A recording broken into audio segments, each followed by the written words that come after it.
Listen closely. Pull your cloak tighter. The wind whispers old tales tonight, tales from a time when the world was younger, when shadows held more weight. Once, in the heart of a verdant valley, nestled between mountains that touched the sky, there stood a kingdom, a city of sun-kissed stone, laughter, and abundant harvests. But then, the laughter died. A shadow fell, not like a cloud, but like a shroud, heavy and cold. It crept from the deepest places of the earth, a dread that settled in the bones of every man, woman, and child.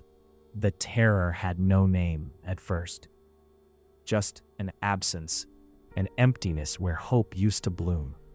Then came the smoke, distant, acrid, and then the sound, a deep, cavernous roar that shook the very foundations of the world. From a cave carved into the desolate hills beyond the city gates emerged an ancient horror. It demanded tribute, not gold, not jewels. It demanded life. A lottery, that's what they called it. A cruel game of chance that ripped families apart. Each dawn, a new name was drawn, a new soul offered to appease the beast. Imagine the silence, the weight of it. The parents, their faces contorted, but uttering no sound. The victim, walking, alone, towards the maw of oblivion. It was not a quick end. Not always. The waiting, the knowing, that was the true torment. Every day the kingdom dwindled. Every day the shadow grew longer. Hope became a forgotten word. Even in the grandest halls, the terror crept. Princess Sabra, daughter of the king, bore the weight of her people's suffering. Her heart, a prisoner in its own right. She was surrounded by guards, by finery, yet utterly alone. She watched the processions, felt the despair of her people, and knew, with a certainty that chilled her blood, that her name too would one day be called. It was the unspoken truth, the ultimate sacrifice. The dragon itself was rarely seen, yet its presence was absolute. A stench of sulfur and burnt offerings hung in the air like a pall, a whisper on the wind, like scales scraping stone. The ground sometimes vibrated, a deep, rhythmic thrumming from beneath the earth. They imagined it, a monstrous coil of scales and teeth, wings that blotted out the sun, eyes that burned like hellfire.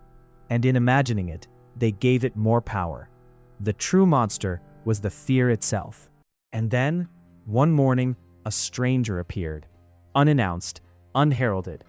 He rode a white horse, gleaming faintly in the dawn light. He bore no royal crest, no banner of war, only a simple wooden staff and a shield, unadorned. His name was George. He spoke little, listened much. His eyes, though weary from travel, held a profound, unshakable peace. He walked among the terrified people, not with pity, but with a quiet understanding. He asked about the dragon, yes, but more he asked about their faith, about their hearts. He spoke not of conquest, but of courage, not of vengeance, but of divine will. The people, long accustomed to despair, found something new in his presence. Not hope, not yet, but a stirring, a question. Could this man, so quiet, so unassuming, could he truly stand against such a horror? Then came the day the princess's name was called. The kingdom held its breath. The king, his face a mask of grief, could only watch. She walked, head high, towards the barren hills, towards her fate, and just as she reached the place of sacrifice, where the air grew thick with sulfur, where the ground was scorched black, the earth groaned, the air ignited, and from the black maw of the cave it emerged. A leviathan, a scaled nightmare, older than memory. Its breath, a visible haze of heat and poison. Its wings, vast leathery sails, unfurled to blot out the already bruised sky. A scream caught in the throat of the kingdom. This was not a beast of fable. This was devastation made flesh. The very air crackled with its ancient malice. It regarded the princess not with hunger, but with cold, indifferent power. But before the dragon could stir, before its monstrous jaws could open, a figure stepped between. George. He stood, staff in hand, shield held firm. Not with arrogance, but with a faith so deep it seemed to glow. The dragon roared, a sound meant to shatter worlds. Yet George did not flinch. He spoke not a word, but his spirit, his very being, stood against the tide of terror. This was no mere contest of strength. This was a clash of realms, of despair against hope, of primordial evil against an unwavering spirit.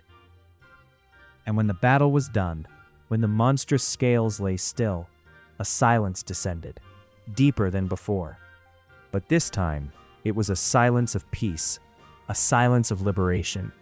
George did not seek fame, did not demand praise. He simply nodded, and then, as quietly as he arrived, he departed, leaving behind a kingdom reborn, a people freed. His story, like so many ancient truths, echoes through the ages. For the dragons, they never truly vanished. They merely changed form.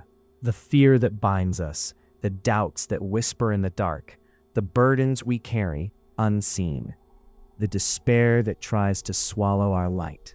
But the tale of George reminds us that even against the greatest terrors, even when all hope seems lost, there is a quiet strength, a courage born not of arrogance, but of conviction. It asks us, what dragon do you face? What ancient fear whispers your name? And what sacred courage will you find within to stand against it?